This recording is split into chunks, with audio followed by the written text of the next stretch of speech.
मौलाना तारिक जमील हफ़ज़हुल्लाह, इन्होंने अहलुल बैत के दिफा के लिए बहुत कुर्बानियाँ दी हैं, जिसका हमारी कौम को ज़्यादा इल्म नहीं है। दिफा किया है एक देवबंदी आलिम जितना कर सकता है। आप ये ना कहें कि मलंग क्यों नहीं बने वो, बल्कि मैं समझता हूँ मलंगों से आगे चले गए हैं वो। मैं उनका किस्सा सुनाता हूँ, जो मैंने पहले उनका ये क्लिप वीडियो नेट पे सुना हुआ था, फिर उनके घर जब गया, हाजिर हुए हम उनके खिदमत में, तो उन्होंने खुद दोबारा सुनाया। ये राजपूत ख़ानदान है और ज़मींदार हैं, लैंडलॉर्ड हैं। अपनी वालिद की भी ज़मीनें थी, फिर ख़ुद भी इन्होंने ज़मीनें ख़रीदी हैं, और खैर फ़कीर या मोहताज उलमा में से नहीं है। इनके डेरा है, घर भी है वहाँ तुलंबा में, डेरा भी है इनका, जहाँ बड़े ज़िम्मेदारों के डेरे होते हैं। तो इन्होंने ये फरमाया कि हमारे डेरे पे मुख्तलिफ लोग आते हैं, इनके काम काज करने वाले, सारे डेरा आबाद होता है। तो कहा कि उनमें एक मरासी है, उसका नाम है सिद्दीक मरासी। वो कहते हैं ये मरासी जब हमारे घर आता था डेरे पे, तो दरवाजे से ही हाथ दोनों उठा के तो शुरू करता था बुलंद आवाज़ से अपने स्टाइल में, पंजाबी में, तेरी खैर होवे, तेरे अजदाद की खैर होवे, तेरे बड़ों की खैर होवे, तेरे फलां की खैर होवे।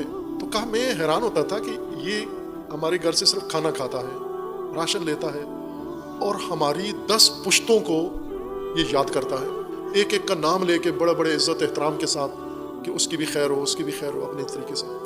कहते मेरे जहन में ये ख्याल आया कि मैं क्या हूँ, मैं एक मरासी की हद तक भी शऊर नहीं रखता कि जिस ख़ानदान के तवस्सुत से मुझे इज़्ज़त मिली है, जिनके सदक़े में मुझे ये सब कुछ अता हुआ है, मैंने तो उनका नाम लिया ही नहीं, कभी नाम आते भी नहीं मुझे उनके। सब पूरा शजरा नसब सादात का, रसूलुल्लाह का याद किया, और फिर मैंने वो पढ़ना शुरू कर दिया।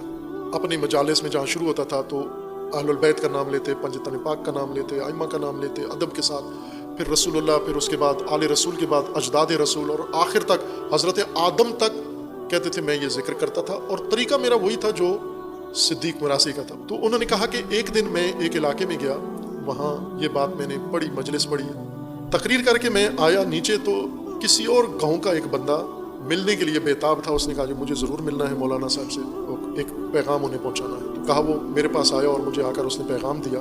कहा कि मैंने ख्वाब में इमाम हुसैन अलैहिस्सलाम को देखा है। वो सुन्नी है जिसने ख्वाब सुनाया, शिया नहीं है।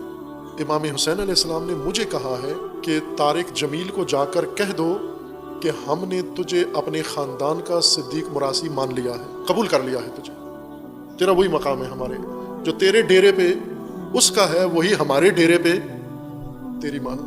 का मैं वहाँ बहुत लरस गया और संभलना मुश्किल हो रहा था, क्योंकि मैंने ये जो बात थी सिर्फ मेरे जहन में थी कि मैं सिद्दीक मरासी की तरह क्यों नहीं करता, अहलुल बैत का, नबी के ख़ानदान का जिक्र नहीं करता, जबकि ये हमारे ख़ानदान का जिक्र करता है।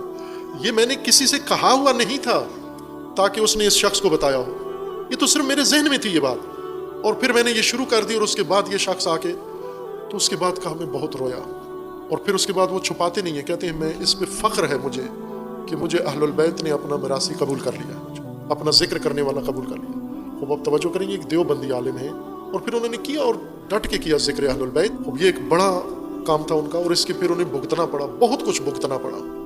आपको नहीं मालूम उनके साथ देवबंद मसलक ने क्या किया, उलमा ने क्या किया, उनके खिलाफ क्या किया, उनकी शख्सियत कुशी कैसे की, उनकी किरदार कुशी कैसे की, क्या कुछ हमले उनके ऊपर किए, ये आपको नहीं इल्म।